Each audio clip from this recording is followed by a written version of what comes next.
Alrighty, so let me share this, and we can find out what was the reasoning behind Tom King screwing up. Now, for those of you who don't know, particular time, Tom King wrote a comic book called The Human Target, in which he thoroughly disrespected a character named Guy Gardner, a former Green Lantern. He was in the JLI when it was funny and good. They say, okay, let's do this. And the person said, in Rama, something says, you killed Guy Gardner. And King said, I did. What were the reactions you were getting to that, both from folks you know and places like Twitter? And King says, it ran the gauntlet. I feel like I've done much worse things in my career. You have. Yeah. That's not a brag. That is not a brag, sir. Yeah, that's like a confession. I started by killing Kyle Rayner back in the day, and I killed Alfred later. Actually, the one that people took the hardest. Batman and Catwoman apparently didn't get married in this one issue. Have you heard about that? So I've weathered the storm before. Much like Batman 50, we're halfway through the series. So you would expect a little bit of pain before it comes back. But I mean, this is a series about twists and turns. So, be prepared for some cool stuff coming in regards of the death of Guy Gardner. The whole point of The Human Target is that everything is not as it seems. So does that mean that that he's not dead? Probably. Speaking of being halfway through the series, let's talk about the Tales of the Human Target. This is a book. This book is kind of an interlude between the two seasons. Okay, so that's it. That's all you got to say about it. Hold on. I love hearing this came about because they want to do characters. All right, so let's keep talking about Guy Gardner. Now I know you're a literary guy, and one of the characters in Tales of the Human Target is named Salinger. Plus, Guy talks a lot in this book about how he hates phonies. So is there some Holden Caulfield in your Guy Gardner? He says, I feel like Guy Gardner has a little Holden. By the way, that's the lead character of oh goodness, Catcher in the Rye. Catcher's in the Rye. Thank you. Yeah. Oh, okay. I'm going to step out of it until I thought it was a baseball book. Guy, both awesome and awful is that sort of personality. He sees the whole system for what it is and says, I'm going to step outside of it and tell you why it's crappy. As comic book fans, we live inside that system of good guys versus bad guys. Since fucking when, Tom? When has it really been good guys versus bad guys? Over the last few years, it's been good guys versus good guys, and it's good guys versus themselves more than that. Sure. Guy Gardner does, let's see, versus bad guys. So someone who sort of stands outside of it can look very much assholic. Guy Gardner does look like an asshole at times. He does break the rules that he shouldn't break, but he also has a different perspective. That's both his charm and his flaw, and that's Holden for you. You're kind of rooting with him and against him at the same time. I think there is some phoniness to Guy. His origin story is that when Ab and Sur crashed on Earth, there were two people who were fearless, and the signal went out. Hal just happened to be a little bit closer.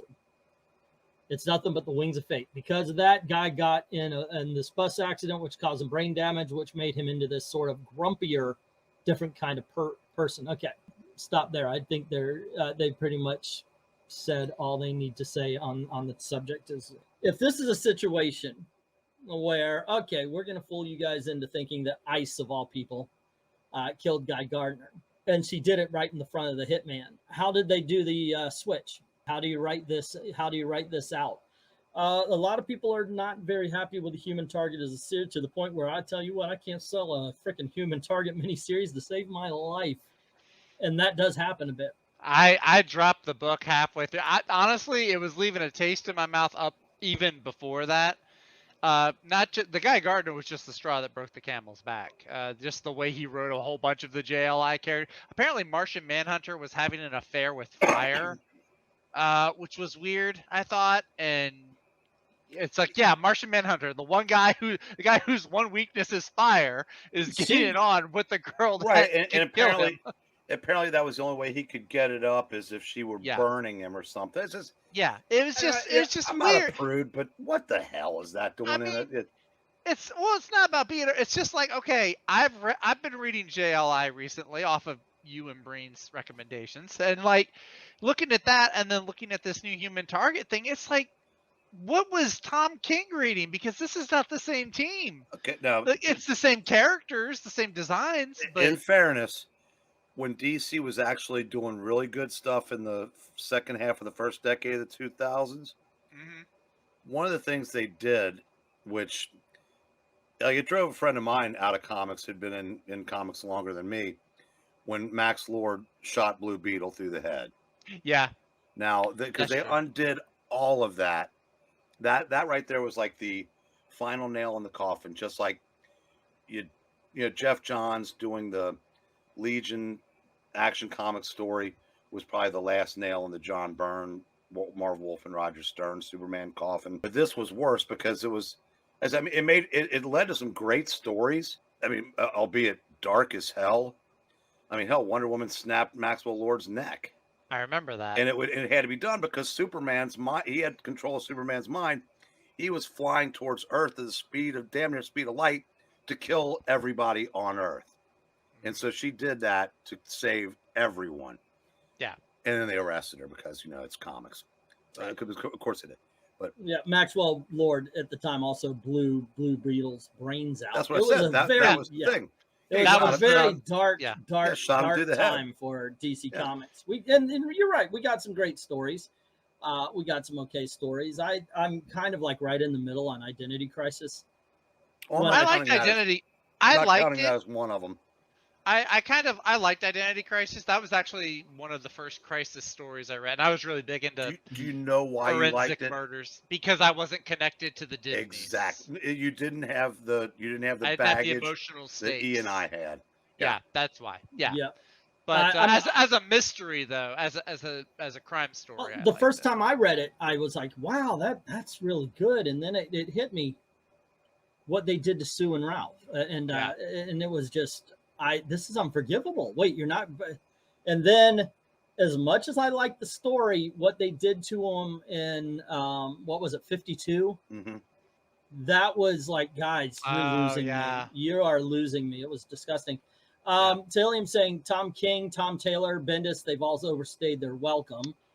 Angry Otter, my whole family are bad guys. LOL. Lawless is about my great uncles in The Witch and Conjuring 3 is my cousin. We all have our problems with family sometime. Tevi is saying something a lot of us agree with. Tom Taylor at least can write Elseworld stories like Deceased and Injustice I enjoy. So yeah, Injustice is good. Deceased is good. I'm kind of morbidly curious to see how the Dark Knight's fantasy story goes. I'm not super on board with it. It's got highs and lows. I'm just wondering how he's going to be able to, how he's going to shoehorn Jay Gossam or whatever his name is into this Deceased series. It's a good question. Because you know he's going to. I haven't read it yet. I haven't read it yet, and I don't know. I'm working on the Tom. Was Tom King ever good? By working means I'm trying to work myself through reading Tom King books. I haven't even. I've heard so many people praise that Vision series. Yeah, Vision and Mr. Miracle. But again, I hear about. But anybody that has any connection to those characters, they're not. That isn't the Vision, and that isn't Mr. Miracle.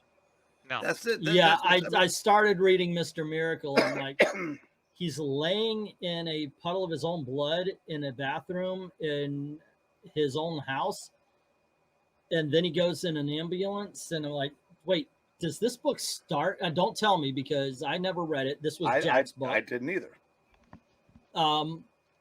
But my first thought was, is he saying that Mr. Miracle was freaking,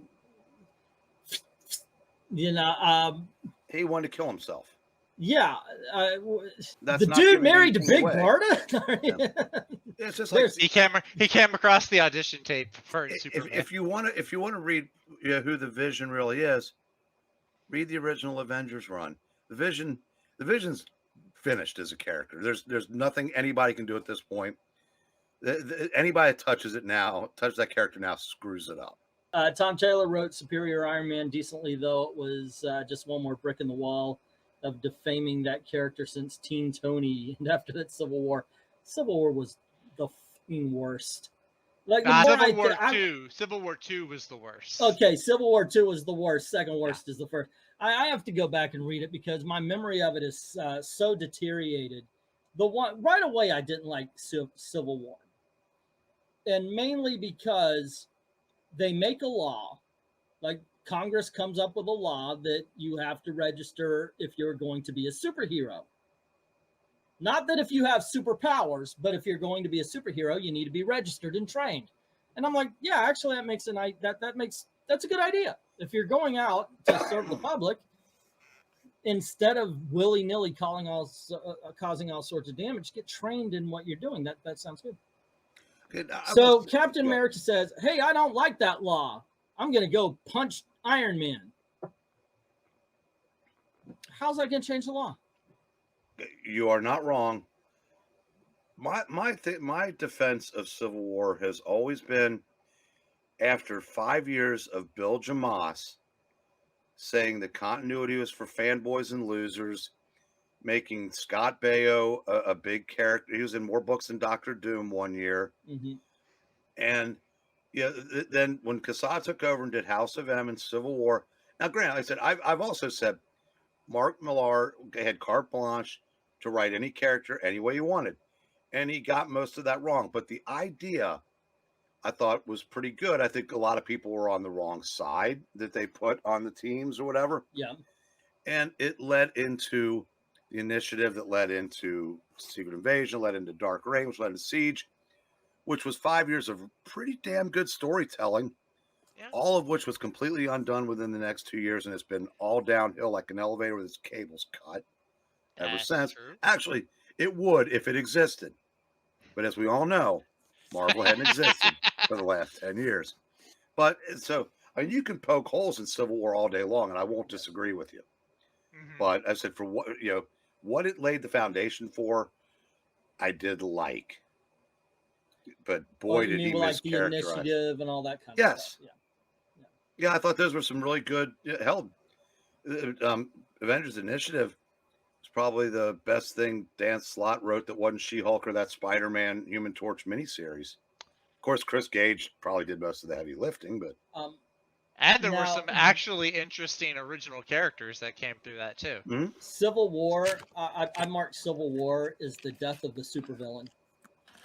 Because it seems like once Marvel and DC found out that they could get a whole bunch of money by making superheroes fight superheroes. It shouldn't have been, though. You're really right, but it shouldn't have been, because that was the problem. But this was the 21st century version of what the 90s did with Ghost Rider, Wolverine, Punisher, and Spider-Man. Mm-hmm. Just ran them so far into the ground that only 2 of them survived. MK says, hey guys, how's everybody doing? In which In the Disguise replies, we're arguing as usual. It's a Monday. It's a Monday night. Of all people, the character who was against government control was suddenly super for it. Spoiler, that was Iron Man. Yep. Saying it now, says Tahilium, Bendis cannot write Daredevil. I've read a couple of issues of that run.